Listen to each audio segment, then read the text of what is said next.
शहर smart city बनली, पण महाराष्ट्रातील सोलापूर शहर आता स्मार्ट सिटी बनले. मात्र शहरातील आंबेडकर नगरमध्ये गेल्या 4 वर्षापासून पाणी नाही, रस्ते नाही, स्वच्छतागृह नाहीत अशा तक्रारी परिसरातील नागरिकांनी केल्या आहेत. महापालिका आयुक्त आहेत, पण तोडगा मात्र निघत नाही. आज सकाळपासून या भागातील भीम आर्मीच्या महिला त्यांना भेटण्यासाठी येत होत्या. मात्र त्यांची भेट न झाल्याने संतप्त लोकांनी आज आयुक्ताच्या गाडीवर सांडपाणी टाकून त्यांचा निषेध केला.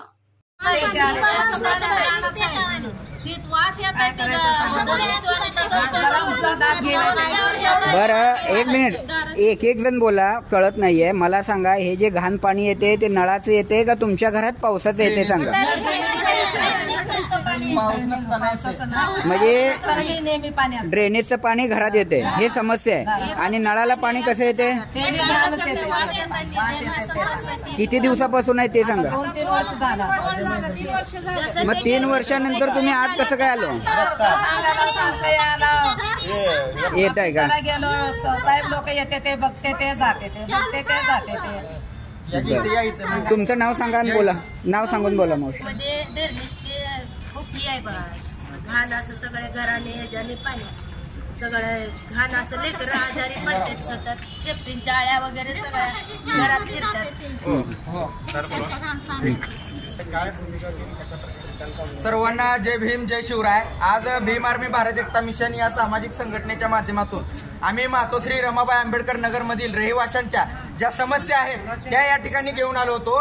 पण पोलीस प्रशासनाने सांगितलं आम्हाला की बाबा महापालिका आयुक्त या मीटिंग मध्ये आहेत. मग त्यांना जनतेच्या समस्यापेक्षा मीटिंग महत्वाची आहे का? गेली 4 वर्ष झालं मातोश्री रमाबाई आंबेडकर नगर मधील महिला, लहान मुलं साथीच्या आजाराने ग्रस्त आहेत. याकडे कोण लक्ष देणार? स्मार्ट सिटी म्हणून फक्त रंगभवन आहे का? व्हीआयपी लोक जिथं उच्चवर्णीय म्हणून स्वतःला समजून घेतात अशा लोकांचे तुम्ही विकास करता. आणि रमाबाई आंबेडकर नगर राहू द्या किंवा बौद्ध वस्ती राहू द्या किंवा मुस्लिम वस्ती राहू द्या, याकडे जाणून बुजून प्रशासनाचं दुर्लक्ष केलं जात आहे. जर अशा पद्धतीने प्रशासनाने दुर्लक्ष केलं तर त्यांना जा विचारण्यासाठी आज आम्ही आमच्या या महिला, आमची ही जनता कोणत्या परिस्थितीमध्ये राहत आहे याची जाणीव करून देण्यासाठी त्यांच्या गाडीवर आम्ही त्या नाल्यातील, त्या ड्रेनेज मधील पाणी भरून आणून टाकलेलं आहे. कारण त्यांना या गोष्टीची जाणीव झाली पाहिजे की आमचा समाज आज कोणत्या अवस्थेमध्ये राहत आहे. प्रशासनाचे हे दुर्लक्ष जर असंच राहिलं तर याहीपेक्षा तीव्र निदर्शने आम्ही करणार आहोत. आणि येणाऱ्या 15 ऑगस्टला याहीपेक्षा उग्र आंदोलन भीम आर्मीच्या माध्यमातून संपूर्ण रमाबाई आंबेडकर नगरमधील महिलांना घेऊन आम्ही करणार आहोत. गाडीवर आज आपण स्वतः महापालिका आयुक्त यांची गाडी इथं आहे. आम्हाला आतमध्ये जाऊ दिलं नाही, त्यामुळे आम्ही गाडीवर ड्रेनेज मधील घाण पाणी टाकून निषेध व्यक्त केलेला आहे.